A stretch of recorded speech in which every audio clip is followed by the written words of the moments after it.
اللہ کس گنہگار کو پسند فرماتا ہے؟ گنہگار بھی ہو لیکن اگر اس میں ایک ایسی صفت پائی جائے جس کا ذکر میرے آقا صلی اللہ علیہ وسلم نے فرمایا تو ایسے گنہگار سے اللہ محبت فرماتا ہے۔ میرے پیارے آقا صلی اللہ علیہ وسلم کے پیارے دیوانوں، ایک چھوٹی سی بات پہلے میں آپ کو سمجھا دوں۔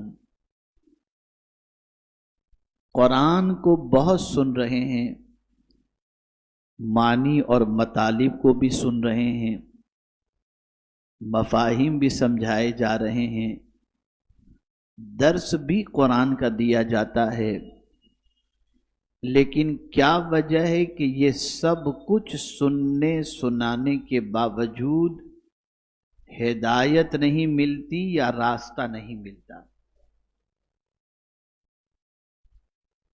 ہونا تو یہ چاہیے کہ اللہ کا فرمان سن کر بندے میں عمل کا جذبہ پیدا ہو جائے، اللہ کے رسول صلی اللہ علیہ وسلم کے فرامین کو سن کر بندے کی زندگی تبدیل ہو جائے، لیکن آخر کیا بات ہے کہ ہمیں راستہ نہیں ملتا؟ کیا وجہ ہے؟ تو قرآن کہتا ہے ذالک الکتاب لا ریب فیہ ھدی للمتقین، اس کتاب میں کوئی شک و شبہ کی گنجائش نہیں، اور یہ کتاب متقین کے لیے ہدایت کی کتاب ہے۔ اب متقین کے حوالے سے جب قرآن نے بیان کیا تو ارشاد فرمایا تمہیں بتائیں کہ کون ہے متقی؟ کھولا قرآن نے اسے تو فرمایا الذین یؤمنون بالغیب ویقیمون الصلاۃ ومما رزقناہم ینفقون، جو غیب پر ایمان رکھتے ہیں اور نماز قائم کرتے ہیں اور ہماری دی ہوئی روزی کو ہماری راہ میں خرچ کرتے ہیں۔ متقی صرف نماز پڑھنے والا نہیں ہوتا، اور پھر متقی صرف زکوٰۃ دینے والا نہیں ہوتا، متقی صرف غیب پر ایمان رکھنے والا نہیں ہوتا۔ جو صحیح معنوں میں متقی ہوتا ہے وہ ان ساری صفات کے ساتھ ساتھ اللہ کی دی ہوئی روزی کو اللہ کے نام پہ خرچ کرتا ہے،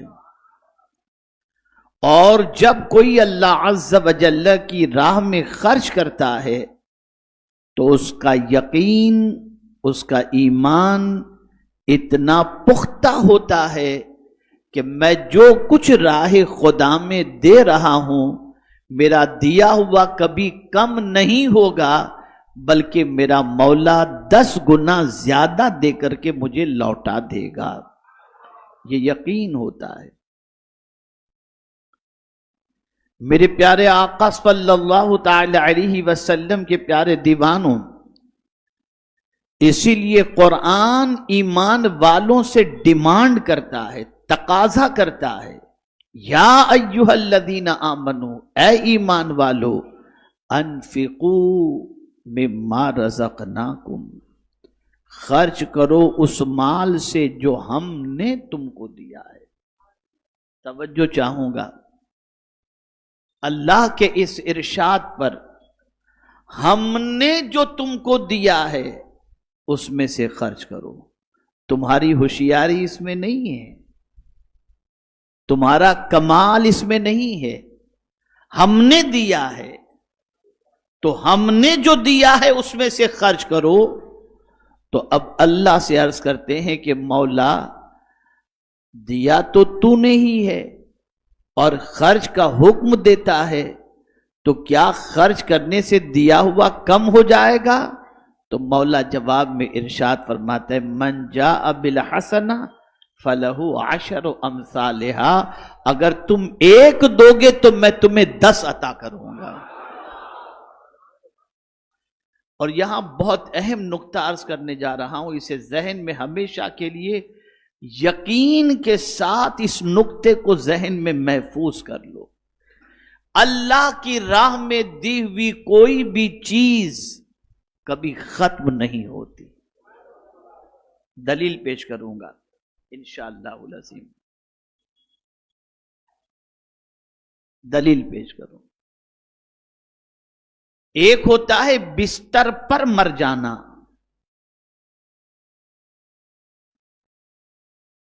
ایک ہوتا ہے چلتے چلتے گر جانا اور مر جانا، یہ بھی موت ہے۔ بڑے پڑے سوئے رہے، موت واقع ہو گئی، اٹیک آیا، مر گئے، یہ سب موت ہے۔ ایسا مرنے والا مر گیا، لیکن اگر کوئی شخص اس طرح سے نہیں مرتا بلکہ راہ خدا میں اپنی جان کو قربان کرتا ہے، راہ خدا میں، تو اب جب راہ خدا میں وہ جان قربان کرتا ہے، اللہ کے نام پہ اپنی جان اس نے دے دی، تو وہ عام مرنے والوں جیسا نہیں ہے۔ اللہ فرماتا ہے وَلَا تَقُولُوا لِمَن يُقْتَلُ فِي سَبِيلِ اللَّهِ أَمْوَاتٌ بَلْ أَحْيَاءٌ وَلَٰكِن لَّا تَشْعُرُونَ، اللہ کی راہ میں قتل کیے جانے والے کو مردہ نہ کہو بلکہ وہ زندہ ہیں۔ ہزاروں ہمارے رشتہ دار مر گئے، آپ کے رشتہ دار مر گئے، دنیا سے لاکھوں انسان پیدا ہوئے اور چلے گئے، لیکن کسی کی یاد امام حسین کی یاد کی طرح نہیں منائی جاتی۔ وجہ یہ ہے کہ گئے تو امام حسین بھی، لیکن بستر پر نہیں، اللہ کی راہ کے اندر انہوں نے جان قربان کر دی، تو اللہ نے ایسی زندگی لوٹا دی کہ صدیاں گزرنے کے باوجود بھی ان کی محبت کا چراغ لوگوں کے سینوں میں روشن ہے۔ تو اللہ کی راہ میں دیے جانے سے کبھی کم نہیں ہوتا، نہ ضائع ہوتا ہے۔ ایک اور مثال سمجھ لیں، جب حضرت ابراہیم علیہ الصلاۃ والتسلیم کو رب قدیر جل جلالہ نے تاج خلیلی عطا فرمایا، اب یہاں ایک نقطہ ذہن میں رکھیے، علماء بھی تشریف فرمائے، شاید غالب گمان یہ ہے کہ وہ بھی پہلی بار یہ نقطے کو سنتے ہوں گے۔ حضرت ابراہیم علیہ السلام سے رب نے پوچھا، اے ابراہیم میں نے تجھے خلیل بنایا، تجھے معلوم بھی ہے کہ تجھے خلیل کیوں بنایا؟ قرآن کہتا ہے وَاتَّخَذَ اللَّهُ إِبْرَاهِيمَ خَلِيلًا، اللہ نے ابراہیم کو خلیل بنایا، دوست بنایا۔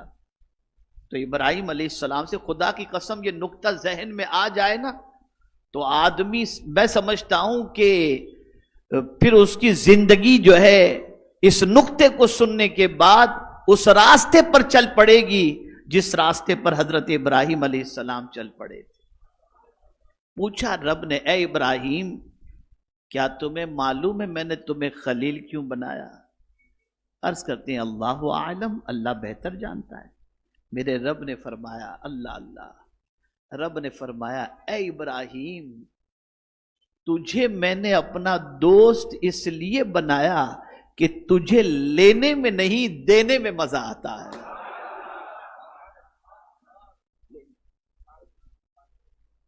تجھے دینے میں مزہ آتا ہے، تیری فکر لینے کی کم اور دینے کی زیادہ رہتی ہے، اس لیے میں نے تجھے اپنا خلیل بنایا۔ اور یہ بات اچھی طریقے سے یاد رکھیں کہ یہی حضرت ابراہیم علی نبینا علیہ الصلاۃ والتسلیم جب تاج خلیلی ان کو دیا گیا تو آپ بکریاں چرانے کے لیے تشریف لے گئے، تو فرشتوں نے رب قدیر سے عرض کیا مولا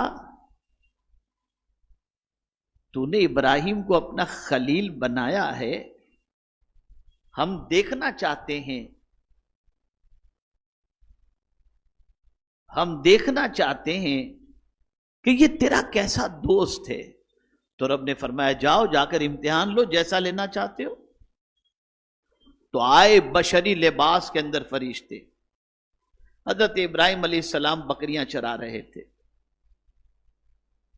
فرشتوں نے دیکھا حضرت ابراہیم علیہ السلام کو، فرشتے بشری لباس کے اندر تھے، فوراً پڑھنے لگے سبحان الملک القدوس سبحان ذی الملک والملکوت سبحان ذی العزت والعظمت والہیبت والقدرت والکبریاء والجبروت۔ جیسے فرشتے پڑھنے لگے تو حضرت ابراہیم بکریاں چرانا چھوڑ دیے اور فرشتوں سے اللہ کا ذکر سننے لگ گئے۔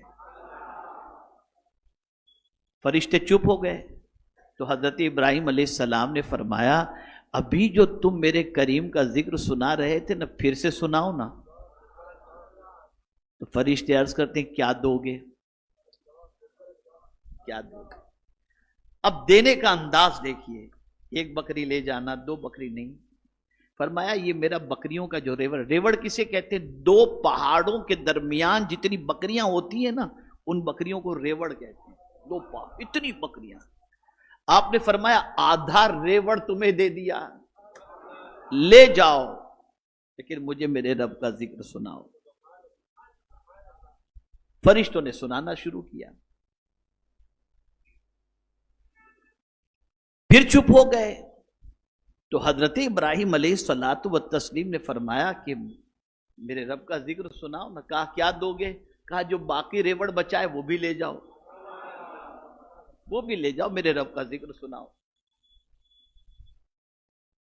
پھر ذکر کیا انہوں نے، اور جب ذکر سنایا چپ ہو گئے تو فرشتوں سے حضرت ابراہیم نے فرمایا میرے رب کا ذکر سناؤ۔ تو کہتے ہیں اب کیا دو گے؟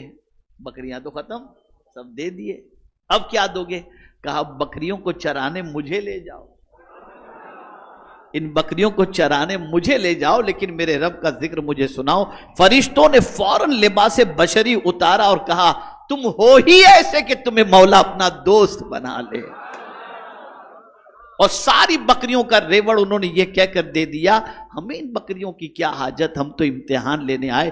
سوچ ملی جتنا زیادہ دو گے ضائع نہیں ہوگا، اللہ تمہیں اور عطا فرمائے گا۔ گیا کچھ نہیں گیا، کچھ نہیں گیا۔ ہمارے یہاں جو سچویشن ہے وہ دینے کی فکر کم ہے اور لینے کی فکر زیادہ ہے، اور یہ باطل سوچ دل و دماغ کے اندر نقش کر چکی ہے کہ دینے سے اللہ کے نام پہ کم ہوگا۔ اور میں پوری ذمہ داری کے ساتھ کہتا ہوں کہ کبھی راہ خدا میں دینے سے کم نہیں ہوا، ملا ہے تو اللہ عز و جل نے 10 گنا زیادہ عطا فرمایا ہے۔ اس لیے کہ سب کے وعدے الگ ہوتے ہیں، خدا کا وعدہ خدا کا وعدہ، اس کا وعدہ اس کا وعدہ ہے۔ تو قرآن کہہ رہا ہے اے ایمان والو، اے ایمان والو خرچ کرو اس مال سے جو ہم نے تم کو دیا ہے۔ ہوشیاری نہ کرنا، ہوشیاری نہ کرنا، ہم جسے چاہیں عطا فرمائیں۔ اسی لیے قرآن کہتا ہے اللہ یبسط الرزق لمن یشاء ویقدر، اللہ جس کا چاہتا ہے، جس کی چاہتا ہے روزی تنگ کر دیتا ہے، اور جس کی چاہتا ہے کشادہ کر دیتا ہے، کسی کو کم اور کسی کو زیادہ۔ یہ رب قدیر جل جلالہ کے چاہے سے ہوتا ہے، انسان کے چاہے سے نہیں ہوتا۔ میرے پیارے آقا صلی اللہ تعالی علیہ وسلم کے پیارے دیوانوں، اب ایک بڑی پیاری آیت میں آپ کو سناؤں، سوچ تھوڑی سی بناؤ، سوچ بناؤ۔ کبھی کبھی انسان خوشحالی میں تو بہت دیتا ہے، جب فریش ہوتا ہے تو بہت دیتا ہے، لیکن جب ہاتھ ٹائٹ ہوتا ہے تو اللہ کی راہ میں دینے کے سلسلے میں بھی وہ اپنے ہاتھ کو ٹائٹ کر لیتا ہے. یہ عام انسانوں کی کیفیت ہے، یہ اللہ والوں کی نہیں. میں اسے قرآن سے سمجھا دوں. یہ عام انسانوں کی سوچ تو ہو سکتی ہے، اللہ والوں کی نہیں. آج کا یہ موضوع مجھے قاری صاحب بہت دنوں سے کہہ رہے تھے کہ حضرت آپ اس پر کیوں نہیں بولتے، تو مجھے آج بولنا تھا. دین آسان ہے اس موضوع پر، اور اس پر کم و بیش 10 سے 12 حدیثیں میں آپ کو پیش کرتا، لیکن مان میرے ذہن میں آیا یار قاری صاحب نے بہت دنوں سے کہا ہے تو آج اس پر بول دیتے ہیں. اس لیے کرتا ہوں. تو ہم جب بہت خوشحال ہوتے ہیں تو لٹاتے ہیں، اور جہاں دھندا ٹائٹ ہاتھ ٹائٹ. لیکن متقین کو قرآن نے کہا کہ ان کی پوزیشن کیا ہوتی ہے. یہ اللہ والے ہیں. آپ تو گلے میں مالا دیکھ کر سمجھ جاتے ہیں یہ اللہ والے ہیں، لمبے بال دیکھ کر سمجھتے ہیں بڑا پرہیزگار آدمی ہے. اور اگر بابا گیری کا ہنر آ گیا تو اس سے بڑا قطب ابدال کوئی دوسرا ہے ہی نہیں. سنیے قرآن کہتا ہے وَسَارِعُوا إِلَى مَغْفِرَةٍ مِّن رَبِّكُمْ وَجَنَّةٍ عَرْضُهَا السَّمَاوَاتُ وَالْأَرْضُ أُعِدَّتْ لِلْمُتَّقِينَ. یہ جنت جو ہے نا اللہ نے کس کے لیے بنائی ہے؟ متقین کے لیے. اب متقین کون ہیں؟ آپ کے اور ہمارے کہنے سے کوئی متقی نہیں ہو جائے گا. قرآن جسے متقی کہے وہی متقی ہے. اب قرآن نے ابتدا کہاں سے کی؟ الذین ينفقون فی السراء والضراء، جو اللہ کی راہ میں خرچ کرتے ہیں، خوشی میں بھی خرچ کرتے ہیں اور تکلیف کے اندر بھی خرچ کرتے ہیں، تنگی میں بھی خرچ کرتے ہیں اور فراخی کے اندر بھی خرچ کرتے ہیں.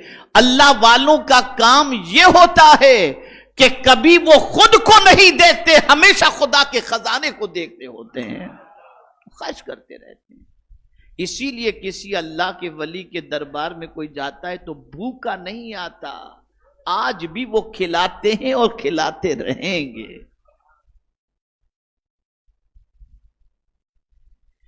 یہ ہنر مسلمانوں کو نہیں آیا، اور یہ بہت بڑا ہنر ہے.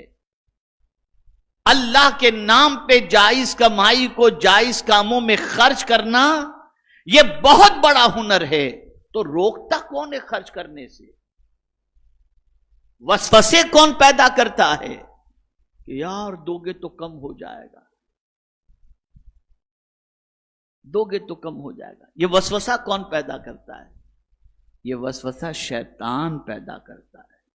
اس کو بھی قرآن نے مینشن کیا، الشیطان یعدکم الفقر وَيَأْمُرُكُمْ بِالْفَحْشَاءِ. شیطان تمہیں فقر کا اندیشہ دلاتا ہے. ارے یار تو اتنا دے گا اللہ کے نام پہ تو کم ہو جائے گا. لیکن یہی شیطان شادی بیاہ میں 2 کروڑ خرچ کرنا ہو تو کبھی نہیں کہے گا کہ کم ہو جائے گا، کبھی نہیں کہے گا. وہ وہی کہے گا جہاں اللہ کے نام پر دینا ہے، وہ وہی کہے گا جہاں اللہ عز و جل کو راضی کرنے کے لیے خرچ کرنا ہے. وہ کبھی خواہش پوری کرنے کے لیے آدمی خرچ کرے تو شیطان کیا کہے گا؟ ارے پیسے کماتے کس لیے، اگر اس میں خرچ نہیں کریں گے تو کہاں خرچ کریں گے. ہماری سوچ شیطانی بن گئی، متقی والی سوچ نہیں رہ گئی.